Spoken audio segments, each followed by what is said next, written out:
the George Washington University, at the intersection of policy, practice, and research, connecting all that Washington has to offer with an intellectual environment that drives progress, transforming vision into action, offering learning experiences that are rigorous, real-time, and real-world. In a city shaping the future, George Washington is a place where faculty and students don't just study the world, they work to change it.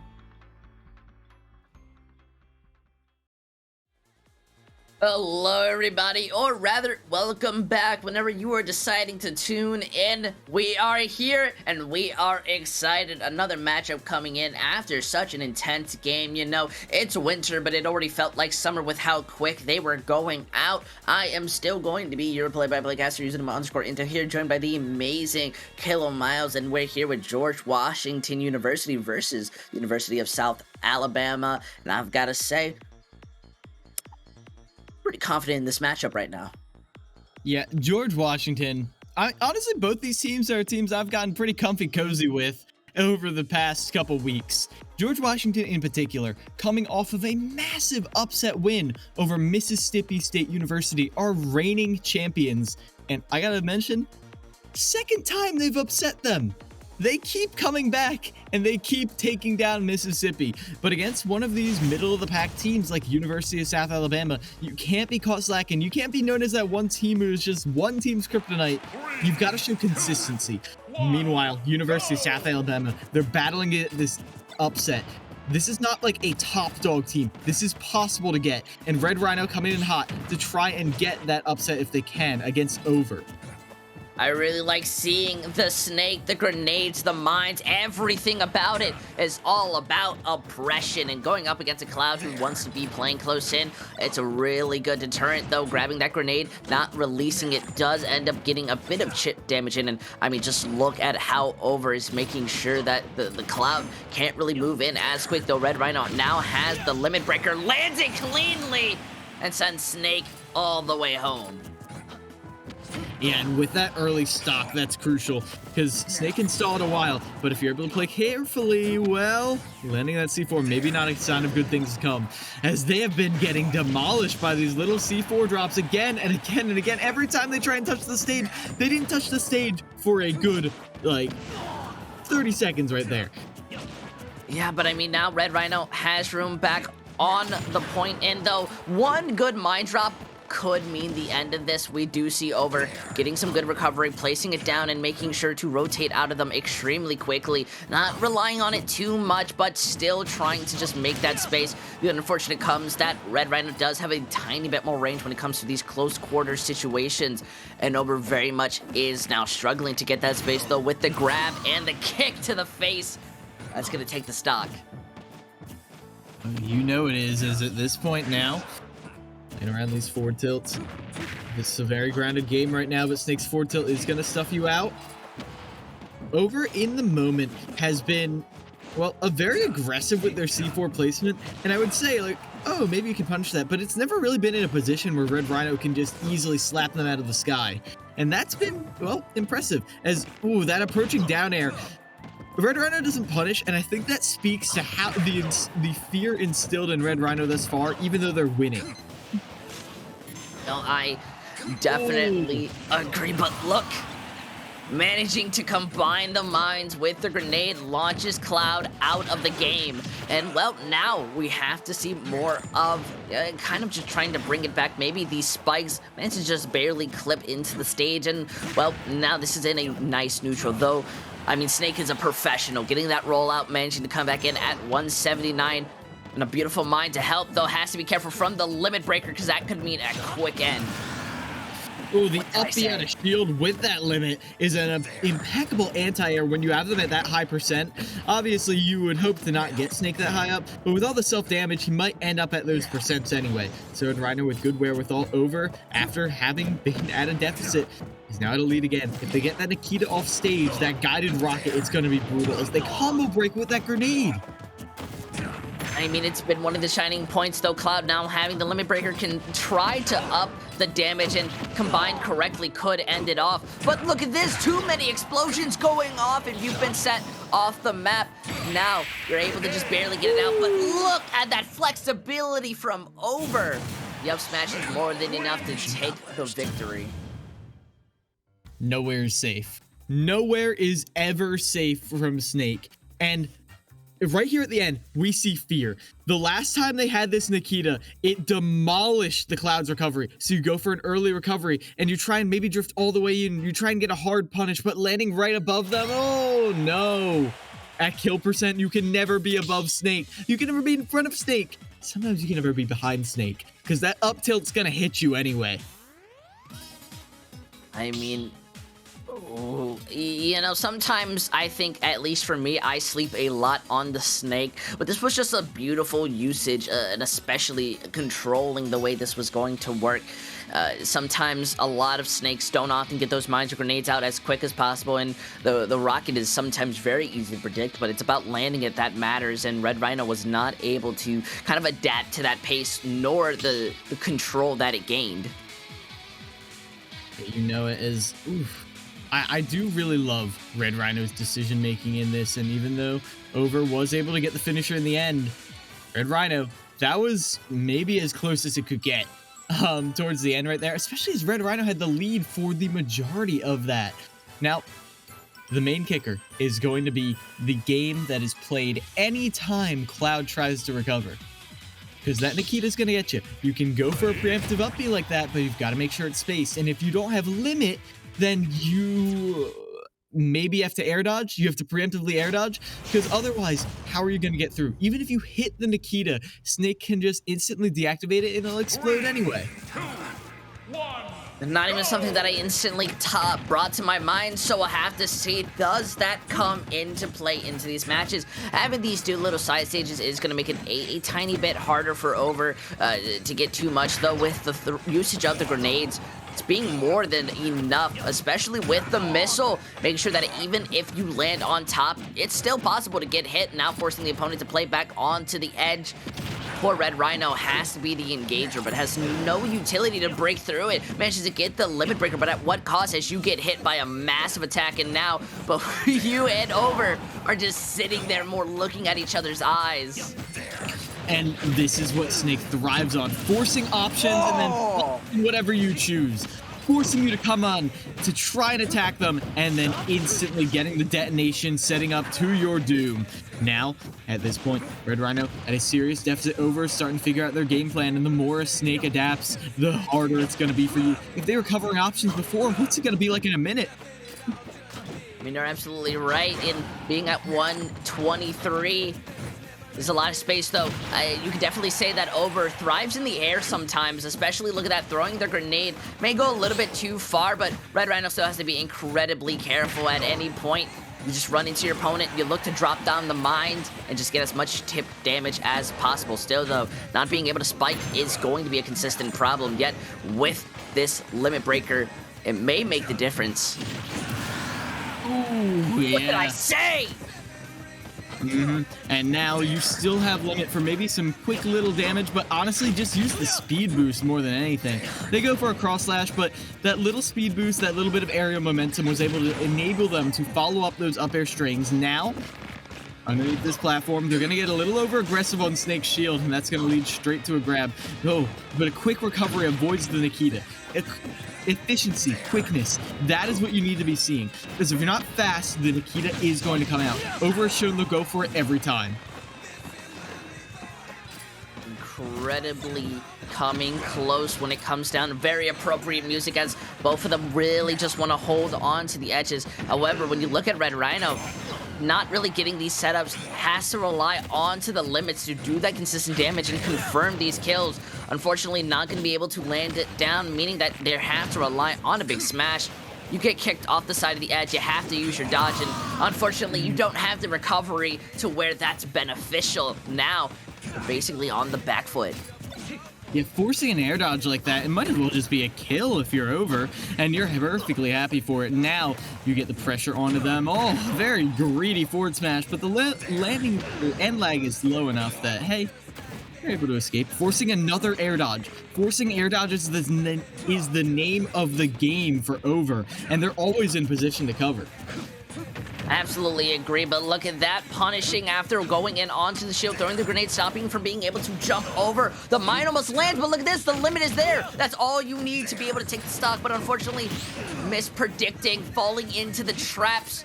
And now you are at a percentage where a simple grab can take you out.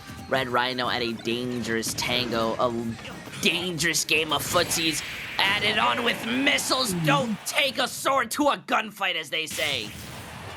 Missiles and mortars, too much for the Cloud to handle, as eventually it will be over, taking it home 2-0 over Red Rhino. And Red Rhino kept it even to start out with, but it was an adaptation game. It was a game of chess, and eventually you just ran out of pieces. You ran out of cards you could play, and once you got too predictable, Over had the tools to punish. They had the game plan to punish you. You go for something like that, you know the grenade's already out there, and because that option is covered, the grenade is out there, they're able to throw down or follow up with an up smash as well. Kill confirm for even daring to touch their shield. Absolutely true, and I mean, just a beautiful showcase of what Snake does so well in this game. You know, sometimes I diss a lot of characters. I got a big hate for Snake sometimes, and, you know, I think it's one of those moments, but, you know, I think I'm now becoming a fan with just how tactical that was. I mean, you would expect nothing less from a character, a gorilla like Snake, as George Washington University, as we said, coming off a massive upset win. This is only to be expected. However, what was not expected was for University of South Alabama to put up such a struggle. Now, George Washington might be sweating, but they still have some heavy hitters in their back pocket. Not saying South Alabama doesn't, but they have struggled in the past. They did get a big upset win over UConn. No, they actually did end up losing to UConn the other week. But either way, that was a nice showing. Red Rhino putting on a clinic in how to deal with it in the initial stages, but once they started getting stuffed out, it was a little bit tougher. Now we're looking to see who's going to come in next, because that's going to dictate what this pace of the game is going to be. I mean, they're absolutely right. At least George Washington, we already said they were coming in strong and they looked absolutely prepared. Now the idea goes into what South Alabama really want to try and make the adaptation. You could definitely throw in one of your stronger players very early on, and that's always an option that I see teams tend to go with. And, well, I don't know how smart that would be very early. What do you feel, Kilo? Because we're already getting the ideas of what maps are going to be going on, especially with Baka now coming in for the side of South Alabama. Bakakun is, well, their attempt to claw their way back into this immediately. Bakakun is a player who has had an impressive performance throughout their run in the EGF.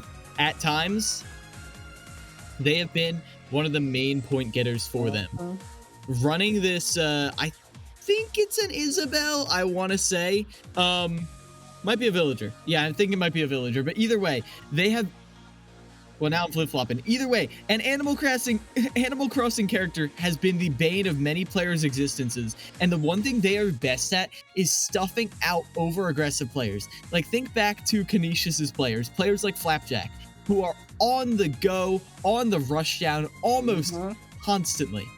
Bakakun thrives in that environment. They will shut you down. They are a roadblock. They're road spikes. They will pop your tires straight out from under you. Absolutely agree. And, you know, I'm not too used going up against that villager matchup, but the villager matchup is always a weird one, especially if you go up against that Isabella. I think quite stereotypically, the fishing rod is such a good way to stop your opponent from truly coming in. It's a very easy ability to punish folks, and they have really decent recoveries. I think going up against, you know, PokeBlue, that kind of makes you have to look at the way PokeBlue wants to engage in. This could be brutal. I didn't realize it was coming in. PokeBlue's coming in? Now let me tell you a little story, Intel. There is a player You want to talk about a slower game plan? I wouldn't call Yosefu slow, but there's a player on Mississippi State called Yosefu, used to be considered the best Belmont in the world, and they are still such a threat. They've been focusing on their studies, obviously, but while they have spare time, they are still demolishing people here in the EGF. You know who upset them? Pokeblue. Pokeblue? Pokeblue. And now, Bakakun, this is a chance for you to get a, what's it called?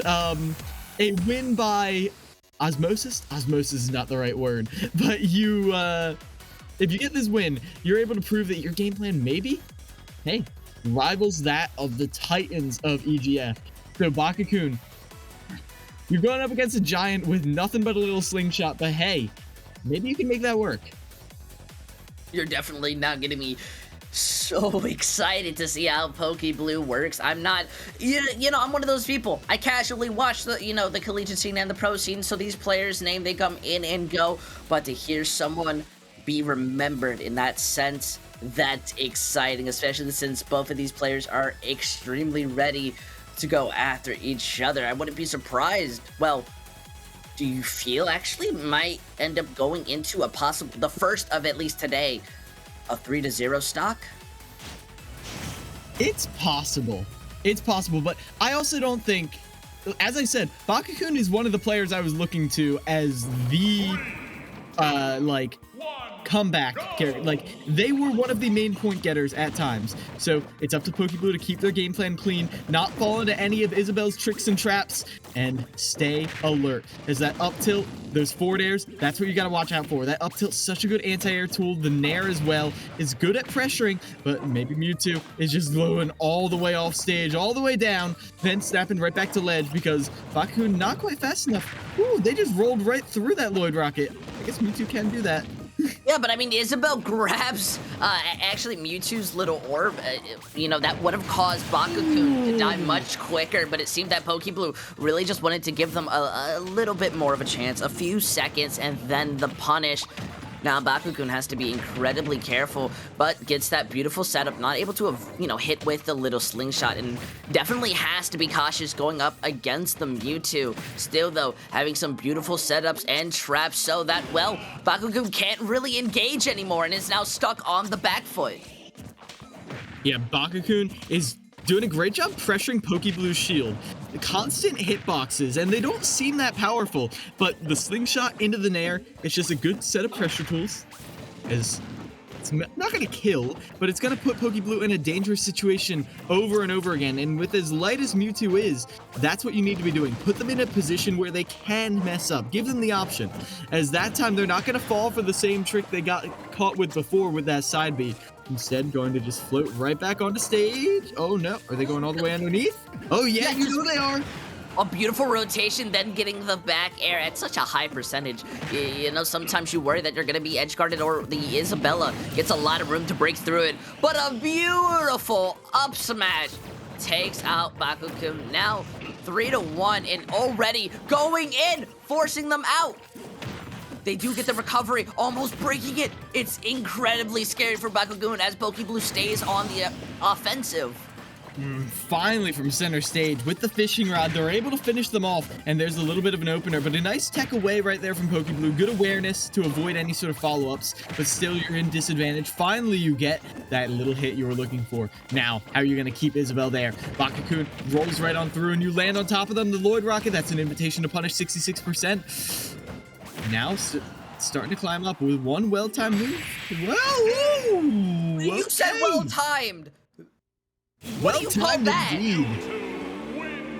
We need a better word for well-timed Pokeblue. How you talked about them coming into this game lives up to it and then breaks my expectations to what I've already seen. I mean, that's a risk in itself. Quite possibly, Pokeblue could not recover, I think, if that had missed, and Baku could. So, managing to land it out, finish it through, that's definitely what I'm talking about, and, well, makes me like Mewtwo players even more. Oh yeah, I'm with you right there. As, look at, it's just, again, option coverage. That is the thing that has been the theme of the day. Constantly throwing out options and, oh, trying to nair out of disadvantage. Oh, that habit. That is going to get you. I didn't even notice. The way that side B grabs you, it puts you into a tumble, so I didn't even notice when she pulled out the pom-poms too. But Pokeblue certainly did. Or, well, they didn't even need to. They were just expecting a very generic, safe option, an immediate air dodge, or maybe an aerial. But regardless, they got the right option. And later on, that wasn't the case, but Pokeblue was still ready to cover it then. It's a beautiful setup, and I think Mewtwo has always been one of those characters that I've always felt interested about. I've never felt that they were incredibly strong, but the players have always shown to break that expectation. You know, just like how in the interview that we had before with Sam, these players take characters and perfect them to such good degrees that I feel Pokeblue could play like Zero Suit Samus, which is a character I don't see played too often, and I feel do the same things as they're doing right now. Yeah, like, this is also the result. We always got to pay homage, and I know you're out there watching too. They have been a tremendous coach here, EDM, who has been always pushing these players as far as they can go, though in the last interview I actually had with them, they really hyped up how this is the players who are putting in the initiative, putting in the time, because they want to be the team to beat. And George Washington University is one of the teams with the greatest shots. They are the gatekeeper right now, the thing between the top and the rest of the pack. And they want to climb up into that upper echelon. And, well, getting a dominant win here, as Pokeblue is demonstrating, this is a good place to start. Bakakun, though, some nice stuff in the latter half of that game. If they're able to bring it back here on Final Destination, maybe a little bit more, as they do have the lead. Now, you're definitely right, but now Pokeblue definitely having a tougher time, at least, because the stage is so open that Isabelle is going to be somewhat getting away with a little more, but even then, Pokeblue still has the range to get away with a lot, using the Shadow Ball, or Sphere, whatever you really want to call it, to stop the Isabelle from moving forward and confirming the kill.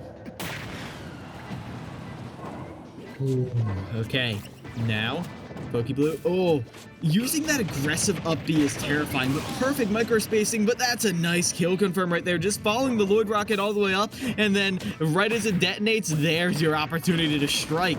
An even game right now until that Nair connects. You're absolutely right. Now, though, Pokeblue is more looking, gets the set up, still wants to disengage, not really overcommit too long, and I'm loving the grab usage, especially when it comes down to the tail, not allowing the Isabelle to come back on the stage. Look at that edge guard. It doesn't pop the second balloon, but does get one, and at least you don't let the Isabelle place their special on the map and then kill them for it. This. Now, you get the same kill confirm. No! I thought they were going to get it. But instead, they're just playing this safe. Bakakun is aware that if they're able to get a clean stock here again with this ledge trapping, then they've got a chance in this race. And they're doing their best to avoid any trades, and when they do trade, that fishing rod is going to cover the tech option. Now Pokeblue is sweating a little bit, but detonating the Lloyd Rocket right under Isabelle's feet is going to give you even more opportunity to punish, but there's a nice punish from them, 41%. Still need to be incredibly careful. I mean, Baku has now forced this into a similar stock rather than allowing Pokeblue to get away with a lot, though they are playing on this edge. The Isabelle gets the set up, forces them back into the corner, managing to just use a little slingshot as you've told so long. What? They got that? Oh no. That was a little bit unfortunate, but in the end, Pokeblue owns this game. They did. Well, I would hope everyone owns this game, but either way, I know. Pokeblue is Sakurai right now. Oh yeah, they just covered that. You hate to see it, but also when you're so focused on getting back to stage, especially with air dodge to ledge, it's a little tricky because a lot of people, for some reason, they do not expect to be two-framed with air dodge to ledge, and oh no! I honestly forgot that even happened until I saw it again. Like, Right. Bakakun, they had the confirms, they had the character knowledge, but ultimately, when it came to these confirmed situations, when it came for being bloodthirsty, for looking for the kill, it was PokeBlue who always found the edge. It's just a beautiful matchup, and you still got to give credit to Baku where credit is deserved. Brought those changes in and did an amazing job with these setups, though. I don't feel Isabelle is always going to be great when your opponent is taking the full control. I mean, the tail, even if you barely almost manage to air dodge it, the hitbox is more than ready. You hit the side of the stage, and it launches you down as if you're Jigglypuff spinning into the side of the map. And getting caught in that 2-frame too, like, I honestly do kind of forget, but I wonder if they got locked out of their tech window by going for the air dodge to ledge. It can happen to some characters, but I would have to check up on that later. Either way, even if that one interaction went their way, it still wouldn't have been enough. It was still PokeBlue running the show, and Bakakun put up a tremendous fight towards the end. Especially in that second game, they kept it close, they kept it hot, but it wasn't the same sustained momentum that we saw. We talked about earlier, if you've been sticking around in the stream all day, first of all, thank you. We appreciate you being here. But second of all, if you saw, we're talking about how Canisius, they tended to have bursts of massive momentum and then slowing down for a little bit. It feels like George Washington is just slow, steady pressure the entire time that just wipes you out. I mean, I don't know if you ever played like a racing game and how important it is to kind of take control, especially when it comes to speed. I think George Washington, they went to like Dave & Buster's, some form of arcade, and only played racing games with how quick and ready they are to not only slow it down, you know, ease that corner, but then immediately turbo speed going forward and show us some things that I didn't even think were possible. Either way, George Washington taking the lead and going into the next one. Seeing Nanomech come out. Now, Nanomech is someone, again, I'm very familiar with these teams at this point. They come out usually on the Incineroar, but they pulled out the Terry a little bit. Either way, strong, hard-hitting moves. Depending on the mobility of the character, it can be tough, but either way, Nanomech, the one thing I do worry about, George Washington, a fantastic Incineroar in the form of hooks. We heard in that last interview how having a good player of one of these more obscure characters can be life or death in collegiate leagues like this. And the fact that hooks exists on George Washington University, well, then it's a little bit, you don't get the same power that you do. Oh, and it's going to be Rip Van Winkle, or Drip Van, as their coach has been calling, a fantastic Wii Fit trainer. I would say one of the best Wii Fit trainers we have, but we have so many Wii Fit trainers here. Yeah. And the fact that Drip Van Winkle stands out stupendously, that says a lot. I mean, I've already said that Smash players' names go in and out, so when you remember a player and you remember them for a very specific reason, I think that's shining very thoroughly, and to say that they are quite possibly one of the best Wii Fit trainers that we have within inside the EGFC, I can take you at your word. And going into this matchup, Wii Fit Trainer has been a character that I've not seen enough on. Definitely has been one to be a very shining. I almost find it similar to that Mewtwo, just with how the usage of the projectiles go. But I definitely feel that Wii Fit Trainer has a better opportunity of being absolutely annoying. Well, you can say that. I do think a lot of players find it like that, and that is a genuine asset to the game plan. Because Wii Fit Trainer wants you to be frustrated. Wii Fit Trainer doesn't want you to take the time trying to edge guard them. They want you to run right into their header every single time. And Nanomech is going to have a lot of trouble getting in. Incineroar, not a character with amazing burst options. They're going to grab you, they're going to throw you, but only if they can get those paws on you. Look at this. Having to take the time on such a beautiful map to see violence come in. It's what I'm ready for. Although Mech is still needing to be careful. The Incineroar can and get away and will get away with a lot. Is definitely one of those heavy hitters, especially with the counter, allowing them to just get that blaze and stronger attacks. Rip Van Winkle is making a lot of space then going in, but still needs to be careful. Respect your opponent a little bit more, especially since one good up smash will kill you, although no longer. Oh, that side B, you know they want that at ledge as they go for the edge trap now. Ooh, an aggressive up B, that's an option you don't see every day, and Rip Van Winkle certainly wasn't ready for it either. Now, they're just able to get the roll straight off, and the forward tilt not going to be enough, but they've got deep leading online now, and might as well have revenge online because they are devastating. That's going to be the kill. I mean, it's a bright side to what you're looking for, especially when Mech had launched you a second ago. You're basically setting the pace, saying you can bring me as high as you want, but I will be able to take you back. Look at that. Side B not going to be able to do too much, just barely getting back onto the stage and getting the swipe. And Incineroar's nails are ready. It's not the Garfield skin. It's looking like Big the Cat, though being edge guarded immediately now. On the bright side, having the side Bs to get back on. Ooh, but the up air is not enough. Having no armor and getting taken out by the projectile. Yeah, now, ooh, using that to cover the tech options as well. Rip Van Winkle is starting to run away with this a little bit. Getting the landing there, that's a massive combo starter, and that up air, it's not going to kill yet, but now it definitely will. You've got Nanomech on the ropes, and they're just looking for the opportunity to finish them. The bury, that's going to be it, with a tremendous, dynamic, stagnant pose. They send them straight into the stratosphere, and that is going to be Rip Van Winkle continuing George Washington University's lead. The beautiful way just to show the skills of the Wii Fit trainer. Though the exercise may be tough, I feel the character is hitting even harder. Nana not having any moments to, I think, really live up to what Incineroar can get done. It's a very heavy character, but more than anything, has a lot of opportunities to just quickly kill you. The fact that Van is often using the volleyballs before they're able to come in, making sure the projectile is built, well, it's just not going to help the Incineroar at all. It's almost like a soft counter in a sense.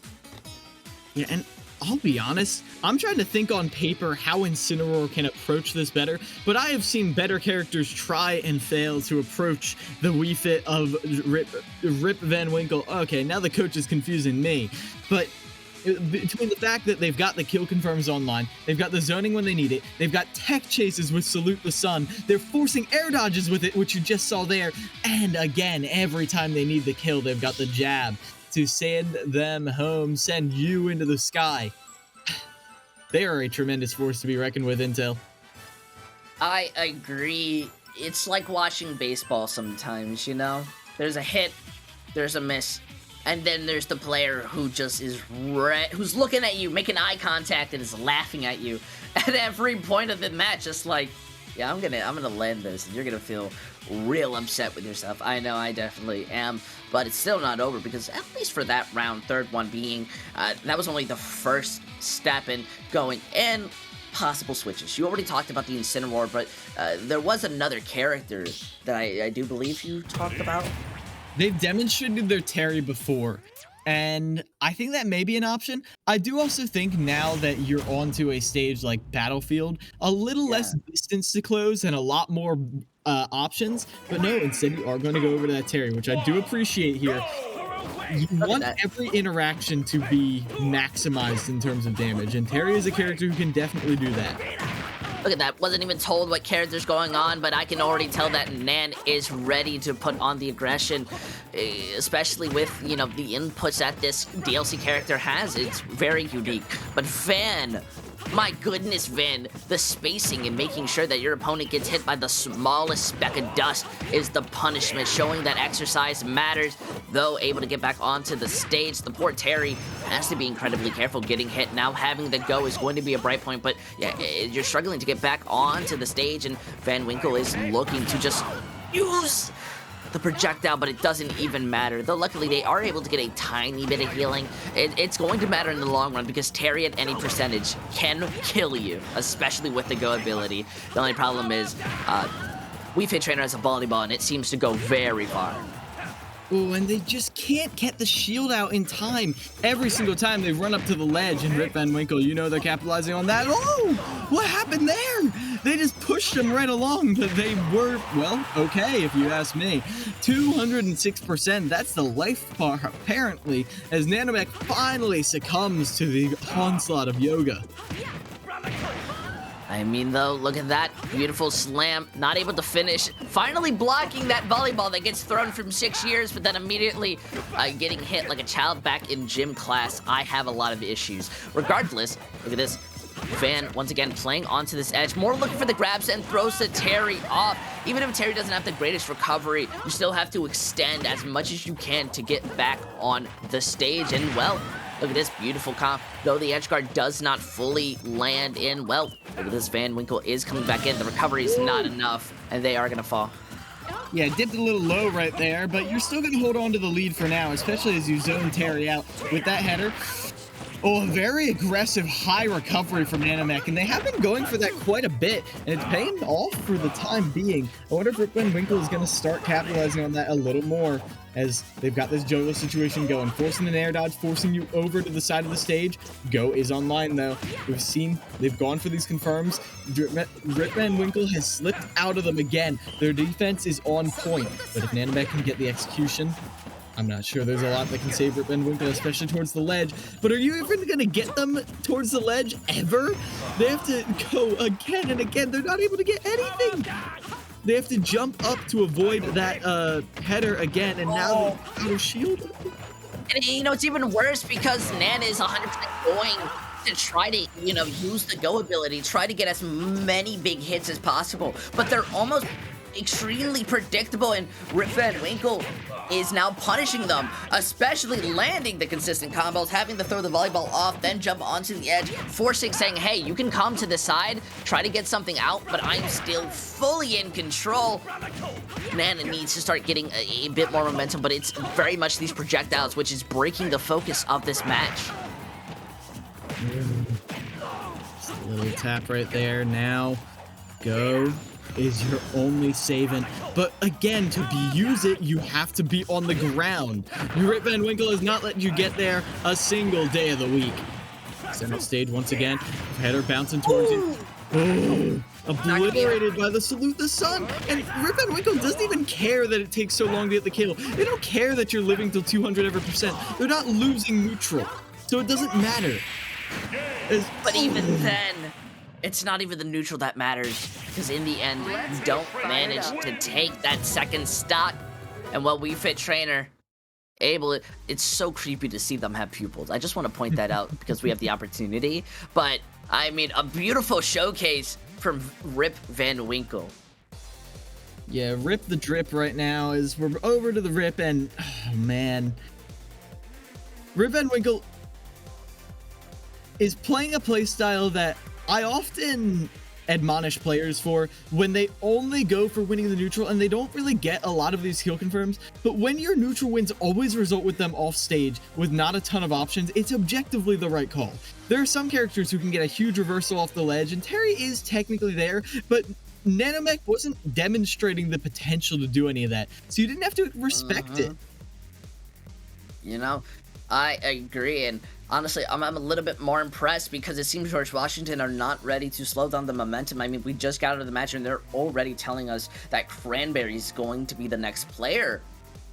And I mean, it's like heavy hitter after heavy hitter. I can see your eyes. You're looking around, you're like, I remember this player.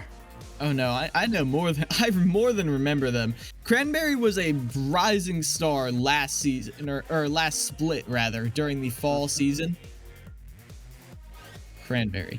They came in strong, and they just get stronger every single time we see them. They started off on, I think, the Wolf, but they switched over to the Roy pretty quickly. And once they got that Roy, they started grinding. Roy has been seeing a huge come up in the meta recently because of the amazing kill potential. The fact that one bad interaction at ledge might just be your death at like 60 or 40. Like, you will just be obliterated. And even if they get out of your confirm range, they still have amazing aerials, amazing jab in the back air. They like having amazing aerials isn't enough in today's meta. You have to have ways to confirm into those aerials safely, and that is what Roy brings to the table. That is what Cranberry brings to the table, and I'm curious to see University of South Alabama, to avoid getting full sweeped, what they're trying to send in. You know, I agree, and you put in the words that I think I've been trying to do, at least within the commentary, but they have to bring in the big guns. They bring in their captain. They bring in Starukami, or however the way you truly pronounce it, and that's not this is a new player, at least for me to first see. I do have that knowledge on when it comes down to Cranberry, so, you know, educate me, my good man. Now, Starukami. I'm trying to remember correctly. If I am remembering correctly, I think they are the Lucina player on University of South Alabama, which, yeah, I might be confusing them with Sora. No, it's definitely Starukami. And yeah, hey, little sortie battle, and Lucina does tend to do okay against Roy. It's tough to shut down that rushdown, but it's a lot of drift back. You jump, you drift back, and if you see Roy rushing in like a freight train, you throw out the landing fair, and that sets you up for so many combos. Sometimes you drift back with the Nair instead, and if you catch them, then you surge forward. It is like, I want to say like one of those punching bags, but no, it's like Wobbuffet. Like, you hit them, they go down, and then you just come right back up. Lucina will scrap. And once she gets you in disadvantage, once she gets you above you, then you have a lot more trouble getting down. And obviously, Roy being a fast faller does have some potential for some fast landing mix-ups online. If Starukami is ready with the punish game, ready with the juggle game, then, well, landing ain't going to be so easy. Fast faller is only... Being a fast faller in the air is only really an asset unless you're up against someone who doesn't know how to do it. If you're up against someone who knows how to juggle a fast faller, you're going to be... I mean, you might as well just go on vacation while you're up there. A great point. I mean, fast fallers are basically like meteors, just going down. There's just no point sometimes in even trying, but I'm very worried for this matchup. There's a lot of pressure going on to South Alabama. You don't want to leave with not even a round taken, especially against George Washington. You know, it's not going to be too demoralizing. These players have, for some reason, have the strongest mentals, and maybe that's because they've committed themselves into a full-time education, and so the only thing taking them out is going to be that history test that's coming up. Oh, how you gotta call me out on that one? But either way, we're going to be just waiting on these bans just a little bit more. As I'm trying to think, Cranberry has obviously the potential, and I've talked a lot. I do want to bring into question, or not question, bring into the spotlight how amazing these game plans have developed. I think they have a little bit of guiding force from their coach, EDM, but I think that was a lot more relevant in the early season, in the fall season, when they weren't like that. Like, nowadays, the fact that these players have evolved past just doing what their coach says, and they are building their own game plans and sticking to them. Like, look how clean the game plans have been for everyone. Between Rip Van Winkle's policy of you do not touch the ground, to PokeBlue coming in with constant option coverage every day of the week. It's really impressive. No, I definitely agree. With everything going in, getting a quick button check, we go to town. And I like town. Town's a very nice map. Got that villagers. And I think my mind is so cluttered because I really just want to see how this match is going to go out. George Washington seemed to come in and shine throughout every little piece that, you know, the commentary only comes into of just seeing how closely they get in. I'm being drawled, and that's the love that I have for George Washington. But like, if this is only the second game that we've casted, imagine the third. Imagine the next one after that. We're gonna be here for a long night, and these players are making sure that every second counts. Yeah, they are. As once this button check gets done, we're gonna undergo this duel, this sword fight on the heights here, in town and city, as I have to favor Roy a little bit here on this map. I mean, obviously it gives more space to drift back in, to dash back in. Heck, Lucina, thanks to recent performances by Proto Banham, the Lucinas have started to utilize wave dash back a lot more as well in neutral, to wave dash back down tilt to get a huge punish. We'll have to see how that comes into play as, oh, Starukami tricks me. I swear to God, they did not have a Peach player last time. No, they definitely played something else, but hey. My goodness. You know, the Peach, absolutely love it. Though, personally, I'm a Daisy fan. The dress still works. I like the drip. Already Cranberry is looking to go in, setting themselves up for a very nice start. The poor Peach is not going to be having too much of the space. It's more often down to the projectile as a way to make that space because, well, Roy, the moment they get it, they go out, they get the down smash, and they kill ya.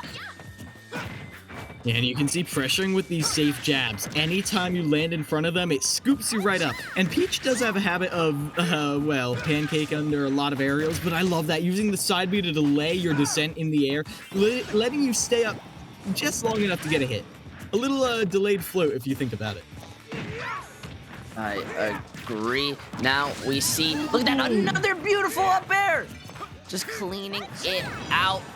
Now, Star very much is going to just look to try to get out Cram, but the problem is it's just how consistent Cran is being when it comes down to follow-ups, making sure that once the first hit lands, they are going to be getting that second, and sometimes that leads into a big smash at these high percentages. Look at this opportunity, having to use the side B from the Peach solely just to escape. Take a look at that turnip. Oh, bouncing steadily over, but no. Cranberry is looking to build up this point differential. Technically, this is still winnable, but, well, no, it's not. Now that Starukami's down this far, it's over. Cranberry is looking to just seal the deal and get as many points on the board for George Washington as they can. As, oh, with the dash back forward smash, they perfectly outspace that bomber. I just needed to hold my breath there because I didn't want to say Star was walking into a dangerous game as Cran. I saw the flicker in the eyes, and the Roy was ready to shine. And shine they did. Shine bright like metal straight out the furnace again and again and again. I would say it's constant aggression. But as you can see from these dashbacks, these sweet spots, it's not just aggression. When you mix in defense into your aggression, that's when it becomes truly great. As you get these opportunities, you put on the heat, you put on the pressure, you crank it up, and then you take a step back. You give them an opportunity to make a choice. Because maybe your combo isn't quite true, and you're like, okay, you choose an option now, and you're ready for it. And then you dash back, let them pick an option, and then right as they're trying to recover from it, bam, that's when you strike. And I mean, Daisy's one of those characters where I think you can very mess up with people's timing.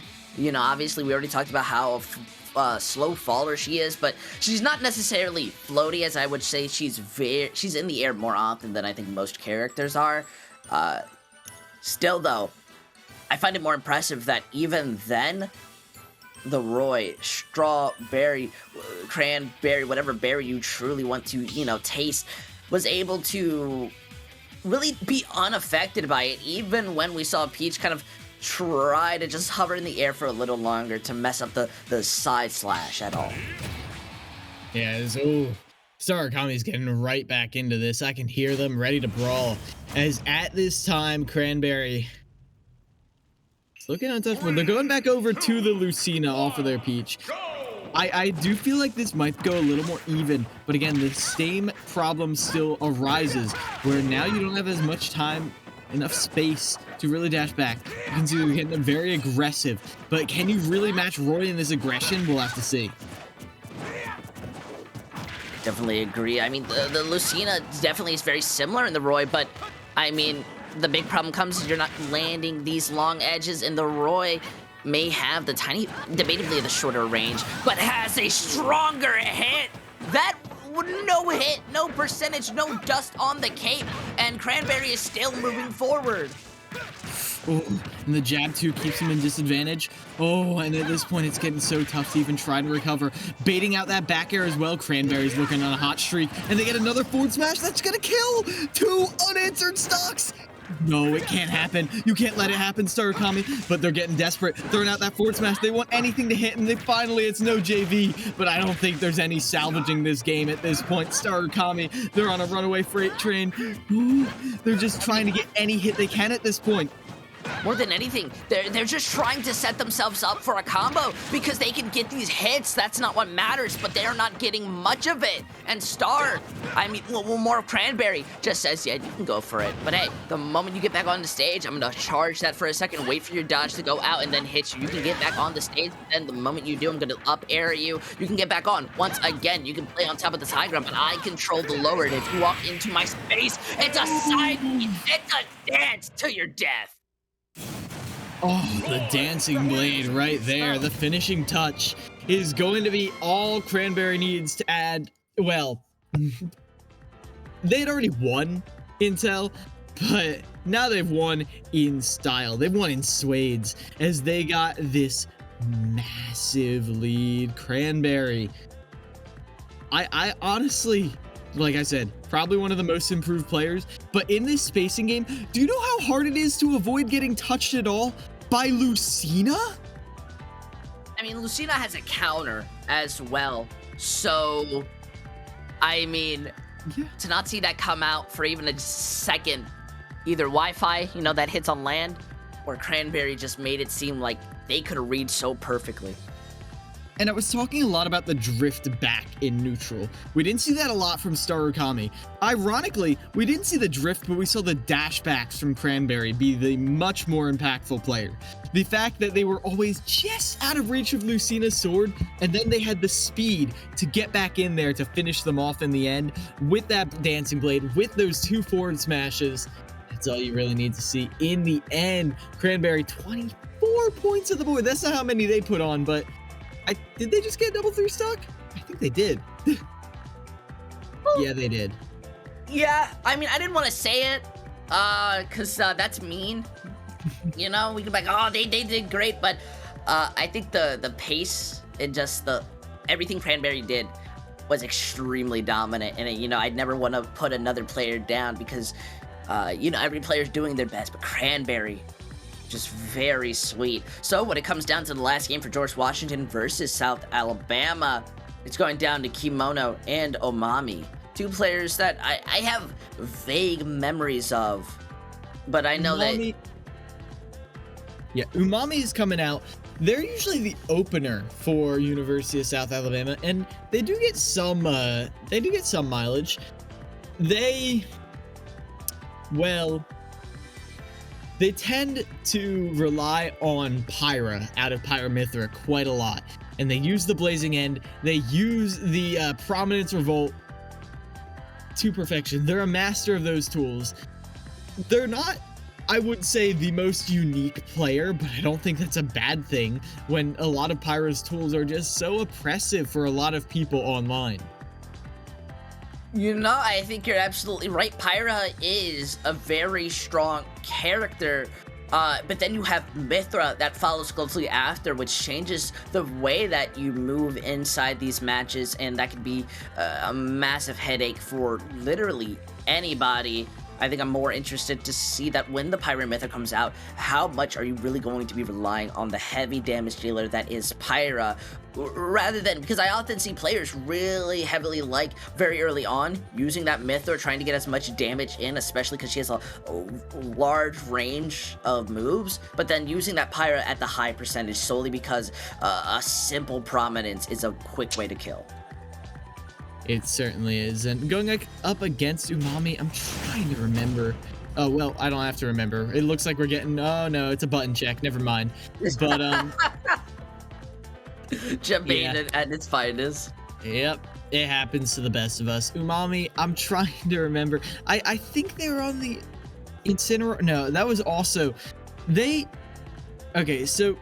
Starukami, or not Starukami, who am I talking about? Umami does hop over between the two, Incineroar and Pyramithra, quite a lot. Caminito, I'll be honest, I am struggling a little bit. A lot of players on this roster, George Washington, and they're a player who really likes to flex their roster too. I'll agree with that because I really don't think we often see the same players go at every time. Every player I think has a well-known name, but each time we see them, it's always like a different game showing them off like a little badge of honor, and I respect that so much. Yeah, I mean, running down it. At this point, again, George Washington has already taken this win, and I'm just taking a look at their roster now. Cranberry, Hooks, Rip Van Winkle, the senior trio who has been incredibly impactful. But we're going to be able to finally get into the game now and Sure. be reminded. Not button check. I think, okay, no, oh my gosh. How could I ever forget? How could you ever forget the Rosalina versus the Incineroar? This is going to be an interesting matchup nonetheless. We got to see how Incineroar worked a little bit earlier, but I mean, now you're going up against a character who's basically 2-1. A lot of setups, and I definitely love the way the Luma works. Oh, poor Omami has to be incredibly careful. Is not finding any room to play in. Even with the side smash, though, finally getting that room, has to just keep pushing forward. Spacing in between the Luma is not a fun game. Getting caught between the rapid jabs right there. It's going to be a little bit tough to get out of. Well, obviously a lot more than a little bit. At this point, they are being demolished by this wall. When they finally get in, all they get is a stray hit. They get like a dash attack, and that's it. Then they have to just play neutral again, get through this wall again, and Caminita will not let you through. And I agree, and I think it's more impressive. It's just how much this Luma is getting done. Often players put a lot of focus into shutting it down, but this poor Incineroar gets grabbed, combo shot into the air, and then repeated. The poor soul can't even get back on the stage. Not at all Intel. As now Caminita, is barely escaping harm's way right there as they just toss their opponent straight into Luma once again. Well, you talk about a setup character, that's a setup in the pure sense of the word. That's like a wombo combo setup right there. Absolutely agree. Just look, throwing the Rosalina off the stage, that's definitely what you're going to be looking for, because that Luma just barely comes back, and then you send them to the Shadow Realm. So even with a new Luma, the Rosalina is still looking to be prepared, and unfortunately you were dead with the side B not having enough coverage to get behind the Rosalina. With both the Luma and herself, that's just a shining point to show what you can make as 2-1. Yeah, that was beautiful. Spacing perfectly around that. You either land too far or too soon. It does not matter. Throws it back a little bit and throws you straight off the stage. And these setups, again, you talked about it before. Like, even though a lot of their kills just came from like the raw smash attack wins, charging with such a tremendous range, it's like watching Shulk like charge a forward smash. Like, you know it's gonna go extend that much farther with the laser. I would say mid, but come on, Rosalina's not quite there. And I agree. To give you an idea, I think it's just sometimes similar to Sephiroth, sometimes you underestimate how long they can be at times, because, I mean, Rosalina herself already has so much range, but the Luma extends it, and you're going to have a lot of sustainability. The poor soul just is not going to be able to break through it. At least that's the way that I look at it, especially coming down. Now, when they want to try and mix things up, I really find no QA. I don't think the Incineroar, unless you're basically taking out that Luma or consistently grabbing the Rosalina, who's always moving to the mid space, you're having a very difficult time. Very difficult time indeed, Intel. I mean, trying to deal with that Luma is hard enough when you have tools to poke at it, when you have a projectile, when you have tools, but I don't even think Incineroar can grab Luma with the side B, which is one of their favorite approach options.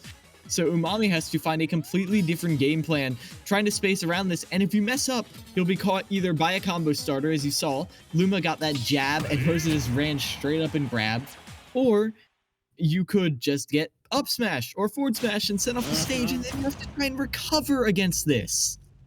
It could be extremely dirty. And as we've seen, though Rosalina is no Roy, still manages to get the damage in. However, we are seeing the Mithra actually walk in instead of the Pyra very early on. And on a stage like this, I can definitely respect it, but not a very popular one to see come out. The Rosalina still, though, losing the Luma out incredibly early does need to sort of space themselves out. No longer going to be winning this range game, as we see Mithra is being able to keep up the speed, but needing to be careful with their usage of abilities. And here, they've gone straight over to the Pyra at this point. They got their tiny bit of early percent damage, and they decided, yeah, that's enough of that. I need a little bit of weight to keep me going, as Kaminito just retreats far out of that blazing end range. It's getting even harder just having the, Pyra not being able to land any hits. That's the big problem, so it's understandable. Go back to the Myth or somebody who you're landing these hits on, but the unfortunate side is that the top part of the map is still really small, and the Rosalina can still hit you from the bottom side.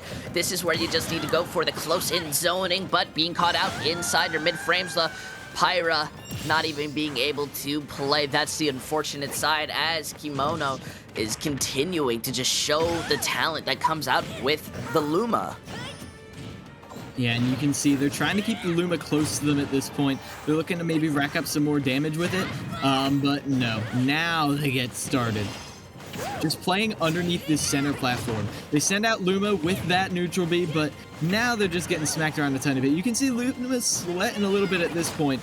They don't want to get them caught by another blazing end, or maybe you do. Maybe you just want to respawn, but ooh, as Luma runs over to try and assist, Kaminito is able to use them to get a passing jab. Ooh. And now they get the juggles. Look at this. The Luma was a sacrifice, though. It got hit instead of the Rosalina, and now the Rosalina, while waiting for the new Luma, is able to get in, take that damage, and underestimate it. And, well, Omami is eventually punished, though one simple side strike, I do believe. A good side B, good up, a good down as well. It's going to be able to take that Rosalina stock, but having to play a very dangerous game, a very up-fighting hill. It's almost like Greek mythology with how much you've upset a god like Kimono. Getting the full charge, Omami, I don't believe is going to be able to stay on the stage for too long, as they don't really have too much guard to stop the Rosalina from getting back on. Oh, and now here comes the juggle again, Kaminito. They're not going to drop this. You know they're not, as they just wait far outside of that photon edge range. They're like, yeah, no, I'm fine. You take your time. And there's the sacrifice once again. It's beating up on Luma just as Rosalina escapes without any sort of percentage. Finally, the blazing end will give you a little bit of leeway. And I mean, if you took this stock, maybe there's a chance at a miracle and you get rid of Luma. Oh, they missed that tech chase, though. I mean, yeah, but look, they benefit off of it, getting a beautiful side smash, and they take out the Rosalina, but, oh, not with the Luma. The Luma just said, don't ever do that again. The Luma just made it such a big threat. Yeah, and the phrase caught in your movement comes up a lot, and I think that's exactly what happened. Let's take a look here. You can see, they get that one thing, and they're like, okay, now I need to get them in. Nah. Because when you're that caught up, you're just committing to just jumping all around. You just want to get out of disadvantage as soon as you can. That's when it strikes. Maybe they're going for a tomahawk, maybe something, but yeah, the extension right there with Luma is going to be the kicker. You know, it's like I said, similar to Sephiroth, sometimes you underestimate how big the range can be and how much they can get done with the utility they have. Though they may not be both popular characters, I'm definitely seeing there's a tier for everyone, and it, you know, the general consensus doesn't even matter anymore. Because these players are still ready to show up and shine. Though you gotta give a lot of props to George Washington. I mean, I expected them to come in looking strong, but they were buff. I saw them flexing out here. Yeah, that was amazing. And ooh, well, in just a little bit of a moment, we've got a big old treat coming in. Normally, we just talk to EDM, the coach, but this time, no, we've got a big old group interview coming in with George Washington University. So everyone, stick where you are. This match may be over, but this stream is not, because we've got this amazing group interview with all these talented players in just a couple of minutes.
Welcome back, everybody. From the break, we are here with almost all of the active players from George Washington University. Y'all, how you feeling after that win? Feeling pretty good. Yeah, I can't complain. No, yeah, that was one of our strongest victories of the season. We've been super up and down lately. Yeah, there have been some good wins and there have been some really, really bad losses. So it's kind of good to, just get our boat back on the path, Yeah. You feel like you're stabilizing after that break? Oh, 100%. We were capsizing a little bit right before, But hey, we're good. We showed up with a dominant victory today. We got an upset that we wanted a few weeks ago, and we're going into this season riding strong. Yeah. I definitely respect that. And you guys have been going a little bit up and down. So when going into this match, was it really going to be that statement of, you know what, we're here, we're ready to look stronger than ever? Because you've definitely made that statement. Right. I think we haven't been able to show our consistency yet. But I think at our full power, we can beat anyone, honestly. Yeah, I think we should. No, I can definitely say that. As long as we play Poke Blue, it's pretty much good. Oh yeah, shout out to Poke Blue. Shout out to Poke Blue. Scientist, so he couldn't be here right now, but Poke Blue is like Luigi mode. What? You never played Super Mario? It's like Luigi mode. Like the bonus. Like he just never. No, I know exactly. What you're plus. Yeah, no. It's just like he plays for you. The fact that you guys all know what he's talking about is ridiculous. Yeah, that is pretty fair. At least I got it. Honestly, I'm more impressed with myself for even recognizing it. And going forward, how important do you guys feel that it is for you to keep up this consistency? Because, I mean, you guys look strong, but do you feel maybe you can give some leeway, play a little worse at times, or just you guys are just going for that consistency, only top plays? Well, man, so I think we're the only team that saved their best player until the second split. So I feel like we're really just hitting our stride now. Like Poke Blue is ranked number 1 at GW currently, so it's really, really helpful for the rest of us to have him to have him on board. It's awesome. I mean, besides that, like, we're all practicing, we're all playing out every week, playing more tournaments, trying to get better. So I think, over time, you're going to see us getting up because we're getting as much practice as we can. Yeah, that's definitely true.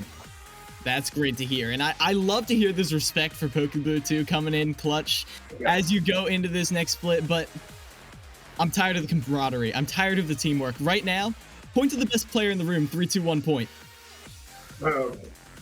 He won the last tournament, so it has to be him today. Today. And listen, we'll be back next week, and the answer might be different. It might be a different answer. It'll be all in his direction. All right. Well, listen. I'm glad y'all are practicing. I'm glad y'all are improving. And hey, with how you've been looking so far, I feel really good about your chances in this spring split. But for now, thank you all so much for doing this interview, and good luck. Great, thank you. Thank you. Good night. Yeah, you all have a nice night, but our night is still going because we've still got plenty more Super Smash Bros. Action. So, go grab some popcorn, go grab some drinks, but be back soon. We will be here with more Smash action in just a couple of minutes.